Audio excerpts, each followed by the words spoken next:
Sarah, a brilliant architect whose designs graced the city skyline, moved through life with an almost imperceptible barrier around her.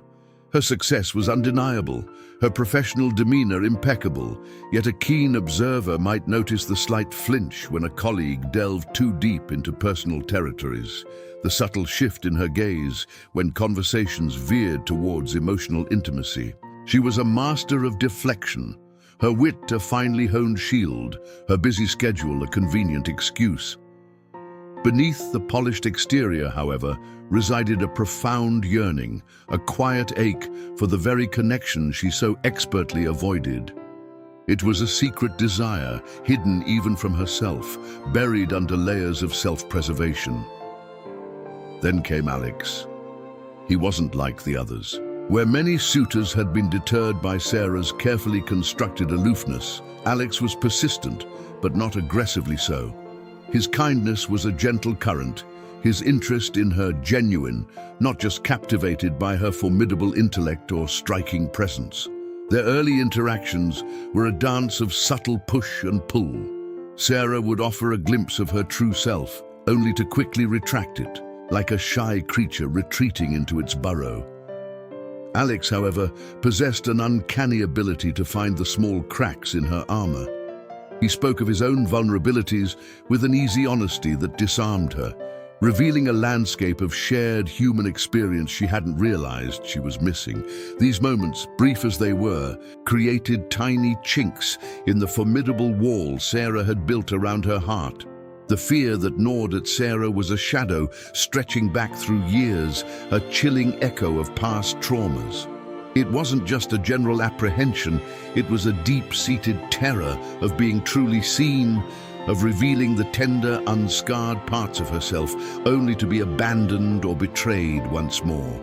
A flicker of a memory, a child's outstretched hand left grasping at air, a whispered promise broken would sometimes surface, quickly suppressed. Then there was the more recent, devastating betrayal in a previous relationship, a wound that had festered, cementing her belief that intimacy was a precursor to pain. Her internal monologue was a constant chorus of warnings. Don't get too close. Don't let anyone in. They will always leave. They will always hurt you. This fear, a silent, relentless sentinel, guarded the gates to her inner world. As Alex continued his gentle pursuit, the intimacy between them escalated, bringing with it a mounting wave of panic for Sarah. Small victories for Alex, like Sarah sharing an anecdote from her childhood or a moment of genuine, unburdened laughter, felt like monumental concessions to her. Yet with each step closer, her fear intensified. It manifested in self-sabotaging behaviors, a sudden coldness after a warm evening, an abrupt cancellation of plans, a retreat into her work, creating distance where none had been before. She was an emotional pendulum, swinging wildly between the desire for closeness and the desperate need for self-preservation. The inevitable confrontation arrived one rainy evening. Alex, his face etched with a mixture of frustration and concern, finally confronted her about her emotional unavailability. "Sarah," he began, his voice soft but firm, "I feel like I'm constantly knocking on a door that you refuse to open.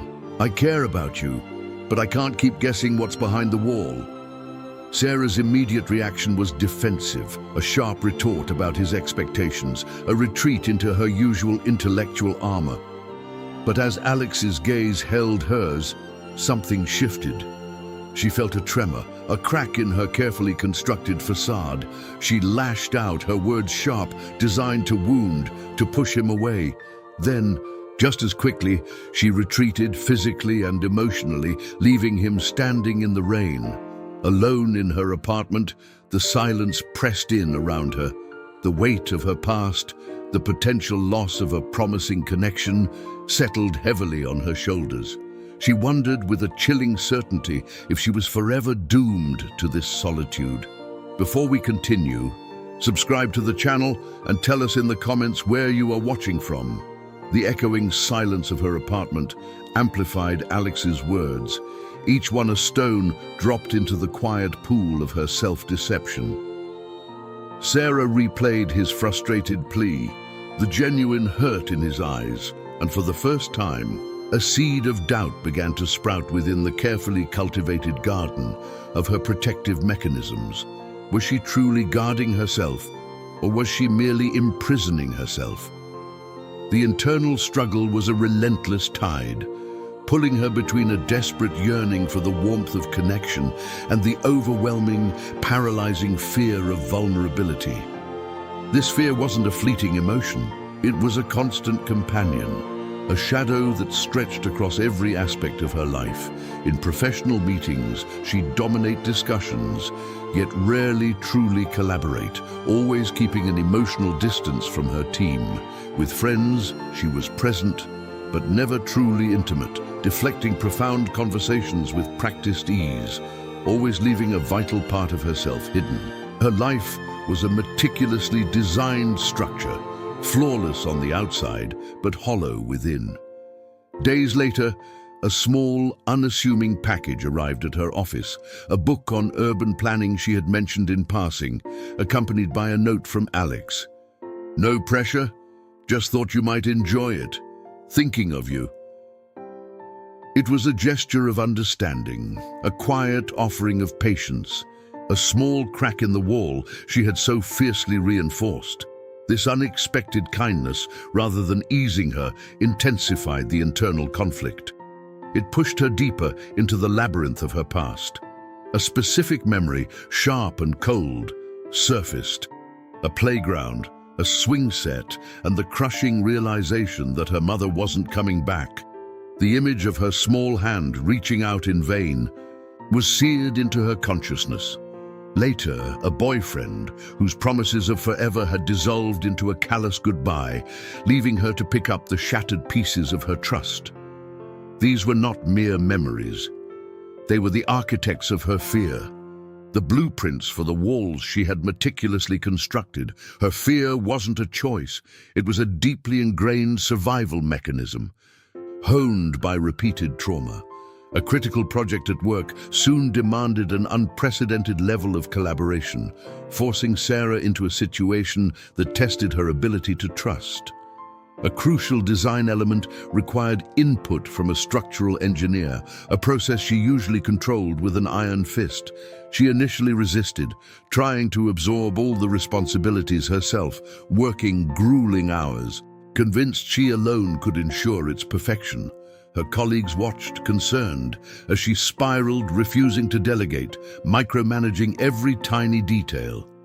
The project, however, was too complex, too interwoven with external dependencies for her to manage alone. Eventually, exhausted and overwhelmed, she had to yield, to share control, to rely on the expertise of others. The experience was agonizing, every shared decision a tiny barb pricking her carefully guarded composure. It highlighted, with stark clarity, the practical difficulties her fear of intimacy created, not just in relationships, but in her very capacity to function effectively. Then came the seemingly innocuous conversation with her closest friend, Maria. They were discussing future plans, and Maria casually mentioned a long-term travel sabbatical she was planning, something she'd known about for months but had strategically avoided telling Sarah until now. "I didn't want to upset you," Maria had said, her voice laced with a strange mixture of guilt and self-preservation. For Sarah, it wasn't just a friend going away. It was a fresh wound, a betrayal that echoed the abandonment of her past. Maria's words, meant to soften the blow, instead triggered a visceral reaction. "They always leave, even the ones you think you can trust." The familiar chill of isolation crept in, reinforcing her belief that vulnerability inevitably led to pain. She withdrew further, her emotional walls thickening. Her once close friendship now strained by an unspoken chasm. Alex, witnessing Sarah's continued retreat, her increasing isolation, finally reached his breaking point. He found her alone in her office late one evening, gazing out at the city lights. a solitary figure against the vast expanse. His voice was raw with his own pain and frustration. "Sarah, I can't keep doing this. I can't keep watching you build these walls higher and higher until there's nothing left but you inside. I care about you truly, but I deserve to be seen, to be let in. If you can't even try, then I don't know what else to do." His words hung in the air, heavy with unspoken finality. Sarah was faced with a stark, terrifying choice. Continue living in the suffocating solitude of her self-imposed prison, or confront the deepest, most terrifying fears of her existence. She felt profoundly alone, overwhelmed by the weight of her past and the precipice of her future.